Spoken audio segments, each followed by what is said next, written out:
How's it going, guys? Past level question for pharmacology, step one.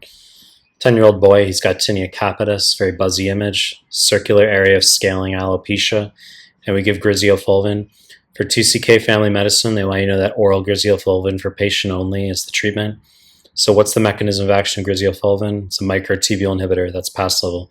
And then which of the following treatments do we also use a microtubule inhibitor? Choice A, treatment of acute gout, correct answer. So treatment of acute gout, indomethacin, it's an NSAID, normally first. However, there's a question on one of the NBME forms where they'll tell you the patient has an allergy to indomethacin, or they'll tell you that there's GI bleeding, there's renal insufficiency, contraindications to NSAID use, and you give colchicine.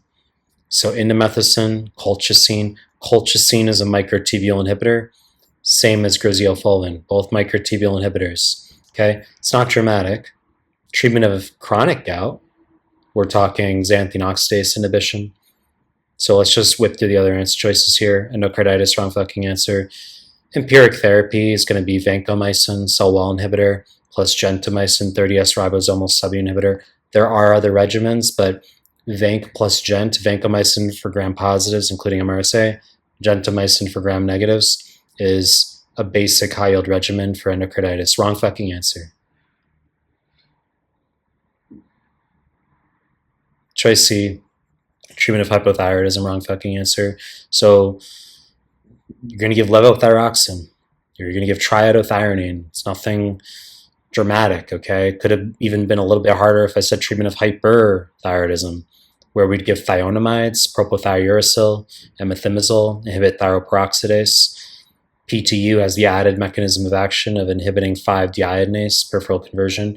You need to know those agents can cause agranulocytosis. Wrong fucking answer.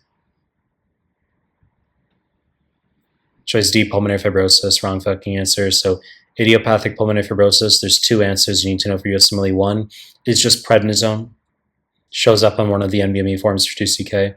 And also pirfenidone. I talked about it in my PDFs, and it's also on the USMLE.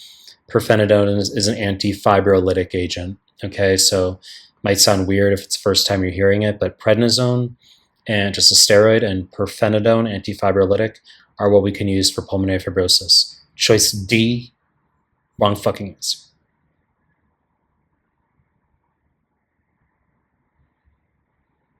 Choice C, treatment tinea pedis, wrong fucking answer. Some students going to get tripped up. I mean, you say, but Michael, both antifungals. Cool, well, we're not asking about the fact that they're both antifungals. We explicated that we're looking for mechanism of action. What is the treatment for tinea pedis? It's not classically griseofulvin. You can use topical azoles, miconazole, clotrimazole. Those inhibit 14-demethylase, okay, the conversion of lanosterol to ergosterol. You can also use terbinafine, topical. Okay, that's going to inhibit squalene epoxidase, conversion of squalene to lanosterol. You could probably dig up stuff on the internet where you say, OMG, you can also use griseofulvin. It's not a typical treatment for tinea pedis, but if you know the treatment for acute gout, apart from indomethacin, colchicine, exceedingly high yield, very easy, very buzzy, and you know they're both microtubule inhibitors, griseofulvin, colchicine, bendazoles, not azoles, bendazoles like mebendazole, anti-helminthic agent, vincristine, vinblastine, chemotherapeutic agents, and of course the taxanes, docetaxel, paclitaxel. Rather than inhibiting microtubules, they hyperstabilize microtubules, prevent disassembly. Choice E, wrong fucking answer. You know the deal. To make more content. I feel like I'm subscribing my channel. Appreciate your time. That's it.